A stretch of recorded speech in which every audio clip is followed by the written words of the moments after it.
Khas untuk orang Sarawak lagi, student lepasan SPM.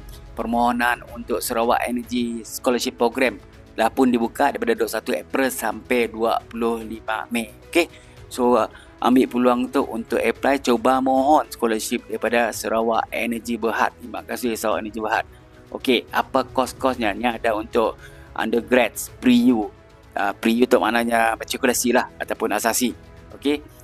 Kos apa? Electrical Engineering, Civil Engineering, Mechanical Engineering, IT, Software Engineering, Accounting, Sustainability dan macam-macam lagi. Untuk postgraduate pun ada juga, which is Electrical Engineering, Accounting, Finance, PhD pun ada juga. So siapa-siapa je student Sarawak yang boleh layak yang dalam kos-kos tu, untuk detail go to dia website, Sarawak Energy pun website, and apply.